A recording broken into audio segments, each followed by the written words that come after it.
Welcome to Realty Success. We're so excited to have you all here with us this week. We're speaking with a real estate attorney who's going to talk to us about backup plans in real estate. What if something goes wrong? Believe it or not, it does happen sometimes. Our guest expert today, we're so happy to have you with us. It's Liz Barletta, and she's a real estate attorney. She works in Boston and in Florida. So, welcome. Thank you so much for joining us. Super excited to be here. What are some of the most common hurdles that people are unprepared for? It really depends on the team that's surrounding a person. But what I've seen over the years and like a lot of the feedback that we get from clients who've been involved in real estate closings before is expectation setting. Hurdles that generally come up to sort of affect a transaction are really only hurdles if the client doesn't know about them. Of course. If they know that something is potentially going to happen, they can plan for it in their mind, so it's not a problem.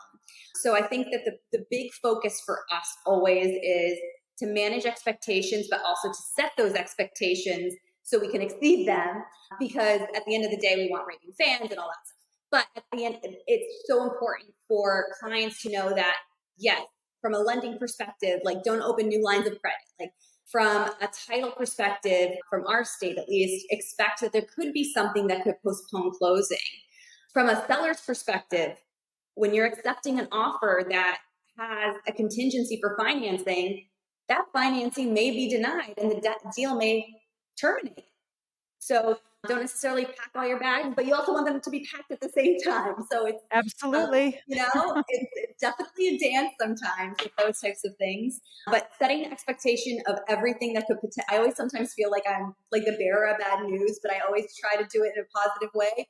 But for me, I always tell them, I'm telling you all the things that could potentially go wrong. So that way, when they don't, you're like, this is the best transaction ever. But also, if something does happen, you're prepared mentally for it and you have a plan.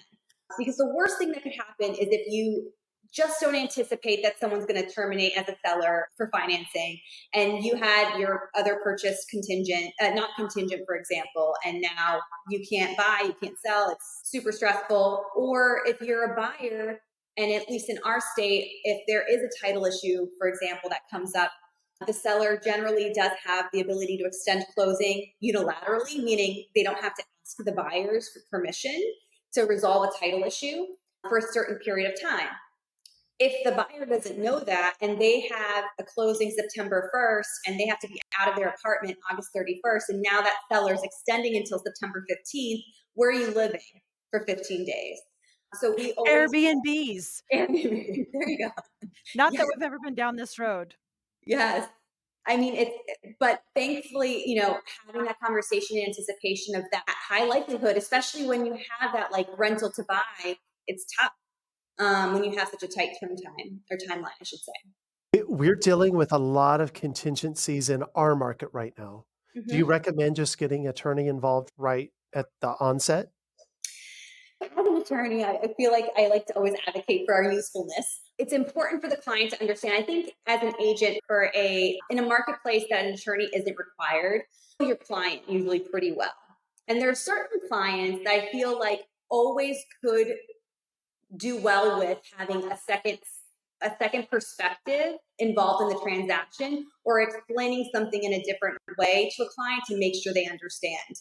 For some of my colleagues that work in other states, I will recommend attorneys involved for those people that they know. It's kind of like a insurance policy for yourself as an agent. If you have that kind of particular client who's asking all these questions, maybe you feel comfortable answering them because you know the answer. But sometimes I just feel like if things get a little bit too detailed, or maybe they're concerned about things that are kind of out of the ordinary, it may be a good idea to at least recommend an attorney so they can explain it potentially in a different way. I like it. That's great advice. Thanks. Fantastic. And to our wonderful guest expert and real estate attorney, Liz, if you'll tell everybody where they can find you. Yeah. So our website is easyligris, ligris.com.